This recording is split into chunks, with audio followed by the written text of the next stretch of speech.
Hi, this is Matt once again. Welcome back to another video, and this is a paid request for Jonathan. Very generous guy. Thank you so much for that. For those interested requesting any type of videos, whether it be a topic, tier list, ranking, review, re-review, thought streams, commentaries, whatever the case may be, feel free to send it either directly to my PayPal. I do have a CashApp as well. Links are down below in the info box. I'll get to it as soon as I possibly can. So thank you for that. And this is for Neighbors, the 2014 film, which I've seen before, and I liked it when I first saw it back in 2014. You gotta understand, 2014, that's when Michael Bay produced that first Ninja Turtles movie, live action, with the steroided up Super Chuds. That's where RoboCop remake came out. There was a lot of bad movies that year, but Neighbors I thought was fun. It's not a comedy classic, but I liked some of the cast. I liked some of the performances. I got some chuckles out of it. It went at a pace that wasn't boring to me, and I still enjoy it. And this was a surprise hit. It cost $18 million, made $150 million in the U.S. Of course, then they went and did a sequel, which is not as good. I don't think did nearly as well. You didn't need a sequel, but this first film, I still have fun with it. Watch it again. The director had done Forgetting Sarah Marshall, Damned to the Greek. He would also do the film Bros. The less said about that movie, the better. But yeah, Neighbors. So Seth Rogen, and yeah, I'm not a fan of Seth Rogen nowadays. I can't stand the guy. Are there films I don't mind him in? Yes, this is one of them. Observe and Report, I like him in. There's some others here and there. Again, I don't like him as a human being. As a talent, he did a shitty Ninja Turtles film, Mutant Mayhem. But again, do I like him in this movie and his performance? Yes, I thought he did fine. I like the lady that plays his wife, the Australian Rose Byrne, where she was the voice of Leatherhead in Mutant Mayhem. So obviously that's where the connection is. Seth knew her from this. Why Leatherhead is a girl, that's a whole other thing. It is what it is. Fuck Mutant Mayhem. The worst Ninja Turtles film I've ever seen in my life. I stand by it. That Rise of the TMNT movie I saw not too long ago, that was only on Netflix or whatever, like that was a better movie than the one they put in theaters. Anyway, I do think Seth Rogen and Rose Byrne work well together. I do think they have some great chemistry together. They are a couple with an infant daughter. The baby's very cute. It was, I mean, it's raunchy, but I thought it was still kind of funny where they're trying to make out have sex, but the baby keeps looking and they can't do it. So they move the baby, and you tell that they love it. They treat it very well. They treat it very nice. But then when they try, the baby like does like this and has all smiles. They pick like the cutest baby. Like the cutest baby where she's like, you know, just smiling. It's like, oh, I can't do it, can't do it. So I thought, hey, that's sweet, good natured, but also raunchy, but also, you know, kind of funny. And that's kind of the film itself. And that's what I liked about it. One thing leads to another, and a fraternity moves next door. Now, they're like, okay, well, we'll go over, we'll tell them, hey, can you help keep it down, but also not be too rude, not be too mean, kind of be cool about it. Which they do, and the frat invites them in. The guy who leads the frat is Zac Efron, which I don't mind Zac Efron. I liked him as an actor. I liked him in The Iron Claw. He was in that Baywatch movie, but honestly, he wasn't the problem with that film. It was the way that movie was written. He's done other stuff too, and again, I like Zac Efron. I think he does a good job here. And then his buddy is Dave Franco, which I liked him. He was in 21 Jump Street, among other movies. I thought he gives good support for Zac Efron. They have good chemistry with each other. And there's fun moments. There's moments where Seth and Zac are talking about Batman, and one likes Christian Bale, and one likes Michael Keaton, and they're comparing the voices. And Batman. I was like, I'm Batman. So that's all you had to do, just I'm Batman. That's a fun conversation. And you tell like they're getting along, and Zac is not just the typical. He's just a dickhead from the get go. He's like being cool with these guys. Sword fight? Absolutely. They have some fun banter with each other, but then a day or two goes by and the noise is not brought down. They try to call, they can't get an answer, or call the cops anonymously, even though they promised they wouldn't. And then I don't think cops are allowed to do this, but it's a comedy, I know. I mean, that's the point of anonymous. But a cop comes by. I recognize the guy, Hannibal Buress. I could take or leave him. Sometimes his shtick is okay. Sometimes it's a bit eh. He's been in a few other stuff. Was he in Tag? Or there was a comedy I think he was in that came out a few years ago. I want to say it was called Tag or something. He's fine here as a cop. He has a few scenes. And yeah, I don't know if cops are supposed to give out anonymous, but he does. And Zac Efron, he's disappointed in them. And I guess eventually he was going to give them a radio and talk back and forth. But then now this war's starting. Where now you broke the promise, we're going to haze the fuck out of you. So they leave garbage on their lawn. They play their music even louder. They hit Seth with his bid ball. They have this Robert De Niro party. And some of that is funny. Like the physical comedy, some of that was fun. Like later on with the airbags where Seth Rogen sits down at work and it juts out. And yeah, there's CG. You can tell some CG manipulation. But it still makes me laugh. Plus, nowadays, it's like Seth Rogen did the shit get down. Yes, I know obviously he did in real life, but just, oh yeah, Seth Rogen, fuck you. Now I'm laughing for different reasons, but I'm still laughing.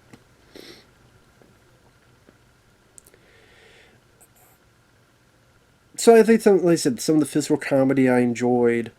The Robert De Niro party I thought was pretty funny. Especially Dave Franco being the De Niro from Meet the Parents.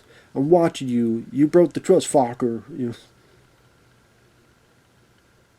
And like one guy, because he's black, he's Samuel L. Jackson for Jackie Brown. But then he starts doing a speech from Pulp Fiction. So that's like, that's the wrong fucking speech. So I think the cast worked very well together. You also have Ike Barinholtz, who's on Mad TV. He plays a friend of Seth and Rose, who he and his wife are divorced. And Ike Barinholtz helps the couple out and some of the things they do to get revenge on the fraternity.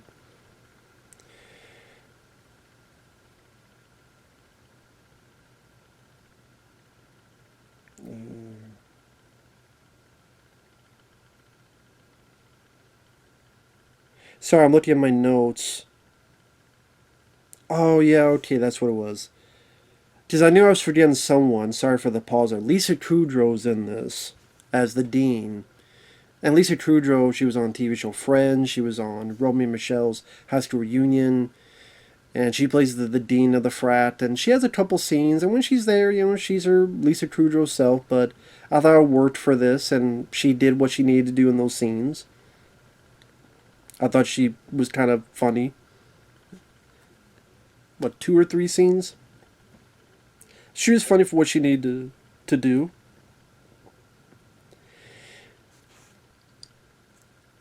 And just instead they go back and forth. They break the water main of the frat. The frat decides, hey, let's make dildos of ourselves. And we'll sell them to the ladies in the college. And then the one guy's like, What, you guys are hard? I mean, maybe someone wants some flaccid.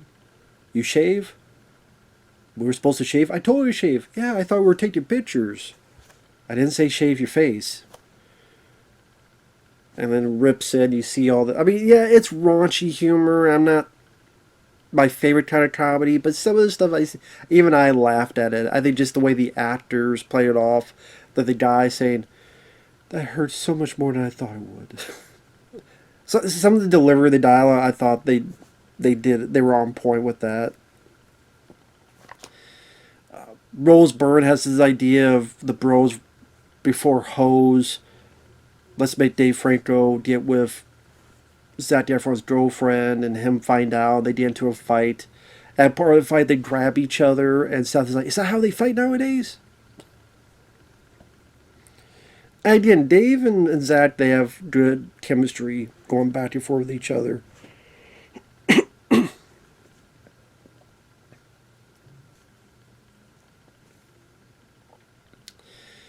Ike Barinholtz, he's a lot of fun. He has some entertaining delivery where they're trying. He's talking with the couple. It's like, okay, what gets people kicked out? What gets them kicked out? And it's like rape. I'm sorry about that. It was too far. I keep repeating it's the delivery of it because, like, if I'm saying it, it doesn't sound as funny as the way they're saying it, and whether it be like Dave and Zac Efron talking and Dave going, you know, all this stuff with the fraternity is all bullshit, right? Like some of the stuff is made up. Like there's this bit earlier in the film. Oh, this was the beer pong and all this stuff was traded here.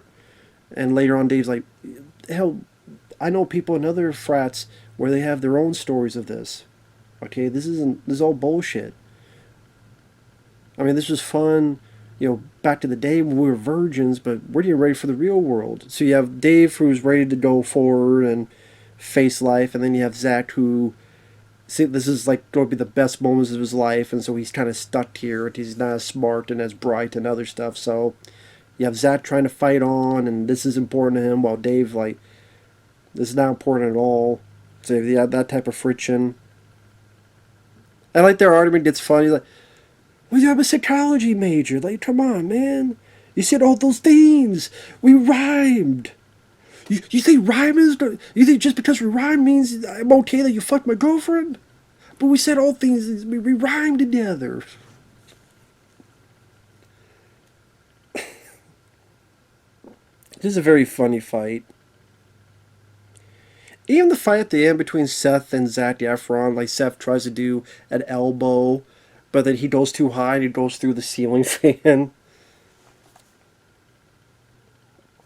And yeah, while I wouldn't say I laughed all the time throughout the film, there was enough there. You know what? I'd actually be curious to watch the sequel again. Because I haven't watched the sequel since it came out, and I'd be curious if I liked it more or less. Neighbors 2. I'd be very curious. Because this one I still enjoyed. I still found it fun. I would still put it in my top 10 of 2014. I mean, that's not saying much, but still I would. Because despite my hiccups with Seth Rogen nowadays, I do think him and Rose Byrne, that you feel that they're a loving couple. You could see it's tangible how much they care for each other and how much they care for their baby. The Zac Efron and Dave Franco work well as the antagonists, and then they have good chemistry with each other. Supporting roles with Ike Barinholtz and Lisa Kudrow and others worked very well.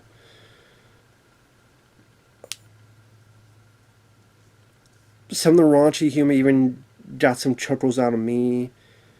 It went at a good enough pace that I didn't really feel any boredom or anything. Not every joke worked for me. Some of them was like, okay, like, they see the baby playing with something, they find out it's a condom, and they rush the baby, of course, to the hospital. So I get the idea, but it's like, okay, whatever. Some will find it funnier than I did. I'm like, okay. But I think the writing and the cast actually worked in its favor and still made for a fun time at the movies. Like I still laughed a decent amount in this. So there you go. Like I said, I don't really have a whole lot of issues with this, especially considering comedies today. Because comedies today, I honestly cannot remember the last comedy I saw that I loved. I mean, I'm talking about like full blown comedy, not like action comedy. I'm talking about like a full blown just a comedy. Like, I'm gonna type up just out of curiosity, 2024 comedies.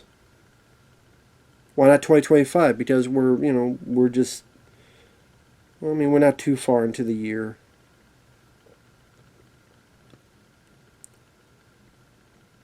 So like, is it the best comedies of 2024? They put Deadpool and Wolverine as number one. I guess there was a newer Mean Girls. Beverly Hills Cop after that, but again, I'd call it action comedy. I'm like full blown. It's just a full comedy. Thelma, Babes. Oh, I forgot there's a remake of Don't Tell Mom the Babysitters Did. I forgot that was a thing. Ricky Stinnity with John Cena. The Underdogs with Snoop Dogg. Oh, I remember a trailer for that. Okay. Jackpot with John Cena. My Spy the Eternal City. What the fuck? Red One? Like, these are the films coming up for comedies? Fly Me to the Moon with Channing Tatum. What? Brothers with Peter Dinklage. Unfrosted with Jerry Seinfeld. Yeah, and you wonder why I think Neighbors is a funny movie. Just look at the shit we got nowadays for comparison.